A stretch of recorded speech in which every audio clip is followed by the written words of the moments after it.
anh. À bản mế hả em? Ôi rồi bỏ qua nhá. Bây giờ mình đã đặt vấn đề trọng đại trước ạ. Toàn phụ nữ nhảy. Thật. Nhưng mà em lễ em không chịu chia sẻ. Dạ, khai phát bây giờ mình chuyển sang đối tượng của em bên cạnh. Em cũng rất là xinh đẹp. Thật sự luôn. Bây giờ anh em ở đây không thể kiềm chế được. Nó lại vào cái phong cảnh của bây giờ mình không chơi nữa, mình quay em gái nướng gà. Mở bia ra uống hết đi thế. Em mở bia ra uống hết đi. Ê, nhưng mà anh bên kia Nào tránh ra, đừng có che ánh nắng để chiếu vào hai cô gái xinh đẹp kia nào. Ôi trân trọng mời em hai em vào đây. Chơi trò. trời trời. Ui, mình làm nhái. Ở dưới cháy hết rồi mình. Lúc này lúc rất là lạnh nhưng mà mình cố gắng vào đây vui tí. Ôi đẹp thế nhở anh. Em ơi, đúng rồi. Em ngồi kia. Ngồi đấy đừng có tránh nào. Ngồi đấy. Em ngồi vào đấy đẹp hơn. Nào tránh ra để em áo vàng vợ của Thành vào đây nữa. Cả chị chị và anh ấy. Chị dâu. Ôi chị dâu. tự nhiên mình lên đồi gặp hai cô gái đang ngồi nướng gà trên này. Ở đây mình chơi trò vui tí. Gà chưa chín, đúng không? Ai có nhiệm vụ mà không nhiệm vụ làm sao thì Em làm nướng gà từ đầu rồi thế rồi, ok. Bây giờ mình có thể để đây. Gà này là gà Mông hay gà gì đấy em? Gà Kinh à? Kinh quá nhỉ, khá quá nhỉ. Đây là cô gái bán dứa mà mình đã quay từ rất lâu. Và hôm nay mình lại rủ được hai em lên trên này nướng gà. Cho lên YouTube nhá, một tí lên YouTube đi xem nhá. Em tên gì ấy? Em tên gì nhỉ? Hả? Em tên gì nhỉ? Quên rồi. Hả? Hả? Thầy á?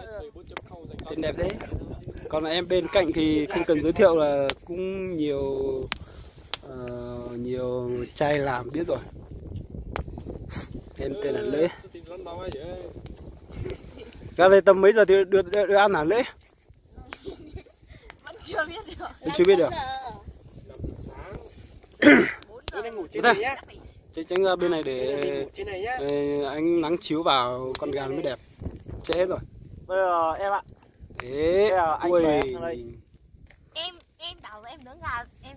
Gà không cần em nướng nữa, bây giờ gà từ chối em rồi. Không, nếu mà mình ngồi cùng hai cô gái xinh đẹp này thì mình ngồi cả đêm cũng ngồi được. Đúng rồi. Thật luôn. Con gà bây giờ con gà không quan trọng nữa em ạ. Gà nó không quan trọng. Xách cả cái giường của tớ lên đồi luôn. Nhưng mà nói thật nướng như này thì bao giờ mình mới được ăn đây?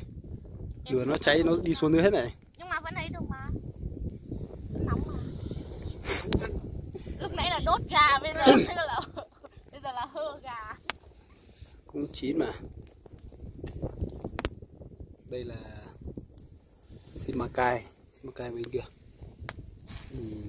Quay phong cảnh, quay người. Đúng rồi em ơi. Mặt trời sắp phong lặn. Phong cảnh nó nằm ở trên trời khuôn mặt đẹp. của em ấy. Sắp lặn luôn, đúng thật, đúng một nửa luôn đúng không? Rất đẹp luôn. Mà lại gặp hai cô gái trên này thật là tuyệt vời. Bây giờ ai cười ấy mình sẽ chiếu vào người của ai đấy. Đúng rồi. Đấy. Hai con gà này chắc là một con cái nhỉ? Đúng rồi. Đúng không? Họ thành đôi rồi. Thử hỏi bao giờ mới được ăn thôi. Chỉ có đôi anh chắc chắn là một tí em sẽ có đôi luôn. Thôi là hai vợ chồng sang bên kia để vào ống kính phát nào. Đúng rồi, cho cái đấy. Đây, nó lại không cân rồi. Ui, cái này bẩn thế. Để mình Ui, quay gần hơn một tí. Bây giờ là mấy giờ mà em bảo là muộn rồi chị Lệ ơi? Tối rồi. Em ở chỗ nào để anh đưa về? Em ở Sán Trà. Sán Trà không bao giờ xa lại.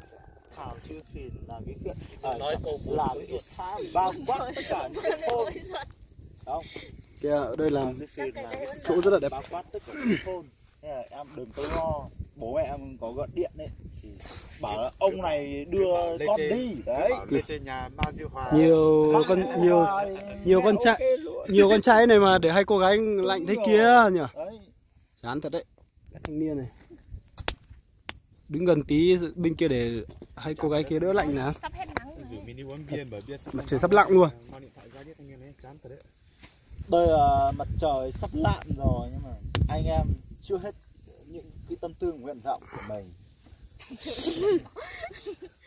Đùa đi thôi nhưng mà được ấy. Một tí chắc chắn là mình sẽ kéo một đứa đi làm vợ. Kéo làm sao vậy? Giới thiệu với Em anh với anh em có cùng dân tộc đâu mà kéo được. cái mà anh em cuối tuần về với nhau, chào hỏi nhau, toàn những anh đẹp. Thôi về đi. Hả? Em này em bảo muốn về nhưng mà Về thế nào Buồn đấy nhỉ. con gà còn chưa.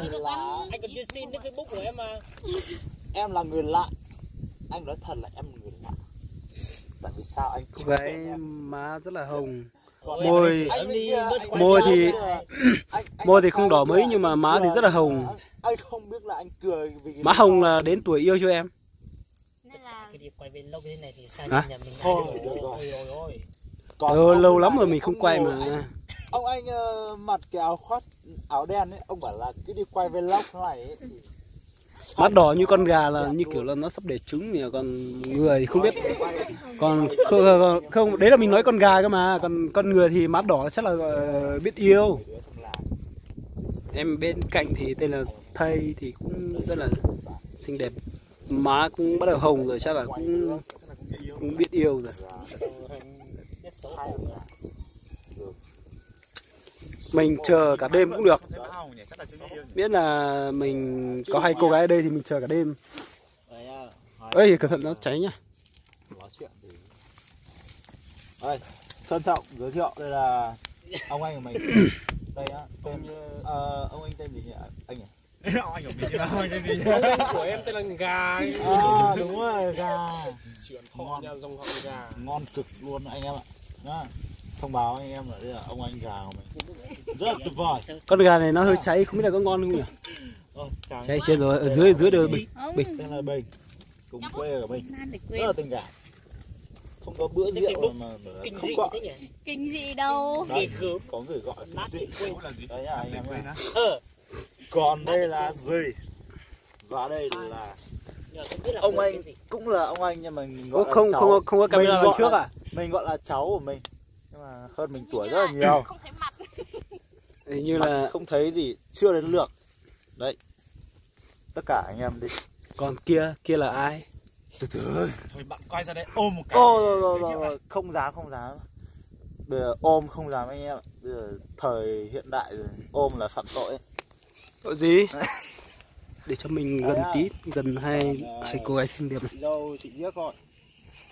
Còn bên này là Không biết là do trời nắng má em đỏ hay là do ngồi gần lửa nó đỏ như này. chào tất cả Má rất là đỏ.